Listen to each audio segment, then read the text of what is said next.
Today is Tuesday, February 25th. Please stand for the Pledge of Allegiance and remain standing for a moment of silence. I pledge allegiance to the flag of the United States of America and to the republic for which it stands, one nation, under God, indivisible, with liberty and justice for all.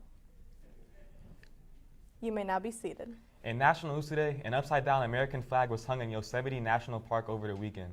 According to NBC News, as visitors came to view a firefall event at the park on Saturday night, they were met with this flag.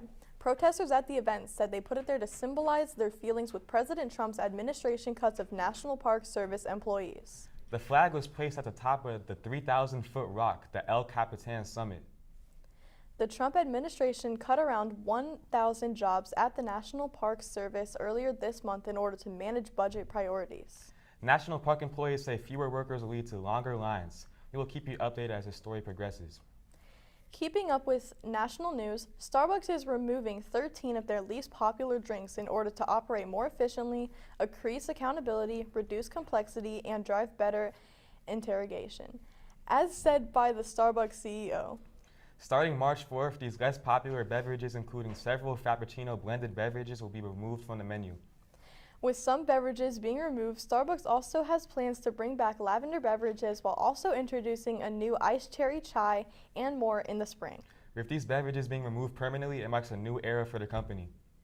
Moving on to local news, the bus carrying the Indiana University Indianapolis men's basketball team burst into flames this past Sunday. This issue was reported around 4:30 p.m. on Sunday as the team was traveling back from a game in northern Kentucky. The players and staff members were safely evacuated from the bus, which reportedly had a mechanical issue. Staying on the topic of sports, let's go over to Carter Hadley for the latest in Carmel sports. Hey Carmel, Carter Hadley here with a midweek sports update. Talking about basketball, Carmel's very own men's team hosted senior night this past Saturday. This ended in a 54-34 win against Providence for the Hounds to round out the exciting night. Earlier that day, just downstairs, the men's swim team dominated their sectional, scoring 583 points over runner-up Noblesville 323 points.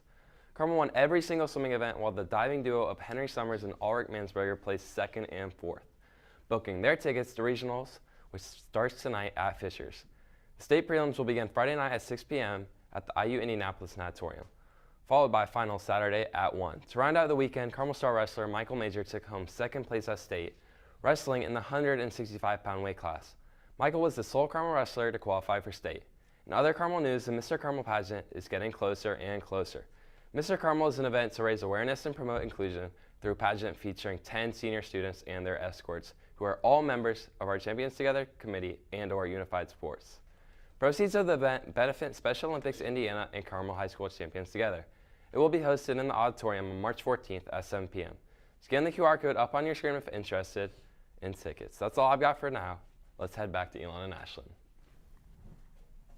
Thanks for that update, Carter. The annual Carmel Dance Marathon took place last weekend of games, stage, events, and food. Greyhounds worked for months to fundraise for Riley Hospital for Kids. Students in house raised more than $400,000 for the kids at Riley.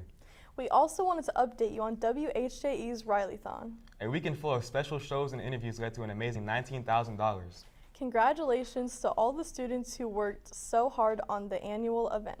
Keeping things in Carmel, the long-awaited Silverhounds is back. Founded in 2017, the club brings together teenagers and senior citizens to read and discuss books. This past Friday, the club gathered for the first time since 2020 and enjoyed snacks, met new people, and received their first book of the semester.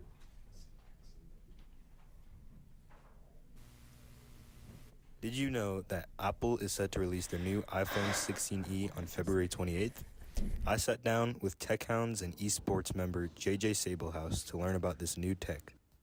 I think overall it's a pretty good phone. It says it has the same processing power as a regular iPhone in the modern generation, yet it has like a half the price, which is really good. The only real downside is it only has one camera instead of three, but this isn't really that much of a downside because in reality, there aren't very many people who will be using all three of these cameras. So for the average person, it is a good phone to choose. The main difference between an SE and an E is the SE resembles that of a old iPhone more. Like there's been SEs modeled after like the iPhone 8, and that's where they still have the home button and like this bulkier design and only one camera instead of three. I'd say the phone is mostly worth the price compared to like the price of a modern iPhone on release, which is over $1,000. I'd say the best phone out right now is the Samsung Galaxy S25 Ultra because it has a really good OLED screen, really good processing power, and a bunch of cameras that you'd see out of the modern iPhone.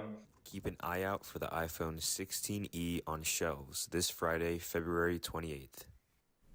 Thanks, Zane. That looks like a great phone. In more tech news, last Saturday was the 3D Printing Expo event at the Carmel Public Library, where many companies and enthusiasts displayed 3D printed items ranging from camera accessories to life-size Star Wars droids. We asked a local enthusiast about his background as an avid 3D printer. If you are interested in learning more about this, visit the Carmel Clay Public Library website to learn more. That's all the news we have for you today. Now let's go over the in-studio announcements. Hi everyone, the deadline to order your yearbook is coming up this Friday. Go to C145 to pick up this order form with cash or check, or order it online at www.yearbookordercenter.com. Thank you.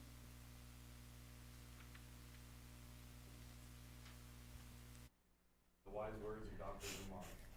Black Queens forever, snow bunnies never. Dr. Umar Johnson is a doctor of clinical psychology and certified school psychologist. He is a black activist and motivational speaker and is best known for his online and social media presence. Dr. Umar leads an annual Black College and Consciousness tour for school-aged kids to expose them to historical black college tradition. He's also the author of multiple best-selling books and hosts lectures and events educating black parents. Dr. Umar likes to refer to himself as the most requested black scholar in America. Back to the host desk. Now, before daily announcements, we would like to say happy birthday to everyone listed below. Happy birthday, everybody. Now on the daily announcements. Students currently in grades 9 through 11 who are interested in helping sophomores, juniors, and seniors who are new to CHS can pick up an application to be in Greyhound Connections. Greyhound Connections is a special SSRT that provides support to new members of Greyhound Nation. Applications must be picked up in person in E233. The Carmel Jewish Student Union is hosting a food tasting on Wednesday in E148 after school until 4:45 p.m. Come hang out, try some tasty treats, and learn more about Jewish culture. Everyone's welcome, and it's going to be a delicious. See you there. Attention Equity and Inclusion Student Panel. We will be having our February meeting this Thursday in E117. First session only. Please report immediately after dismissal. If you have any questions, please feel free to contact Ms. Johnson or Chef Young. If you're interested in folding origami crafts such as paper cranes, please join us on Thursday in H206 after school for the Wishing Crane Project, a club dedicated to bringing joy into patients' lives through crane donations. You can earn volunteer hours, make friends, and there will be food. Attention students, the deadline to order your 2025 Pinnacle Yearbook is this Friday. Grab an order form outside of C145 or head to the yearbookordercenter.com to ensure you get a copy. Email yearbook advisor Ms. Burke with questions. Beginning spring 2025, the Carmel High School PTO is launching the inaugural PTO Student Grants. Any student or group of students from a club, sport, or activity can apply for this PTO grant with their teacher or staff mentor. Grants can be funded up to $500. Priority application deadline is this Friday, with grant decisions made by March 10th. More details can be found on the CHS PTO website under About. More announcements are available by scanning the QR code.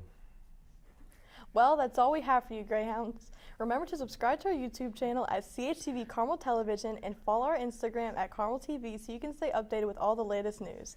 Signing off, this has been Ashton Waters. And Ioana Olivera for your live morning announcements. See you next time, and have a terrific Thursday, Greyhounds.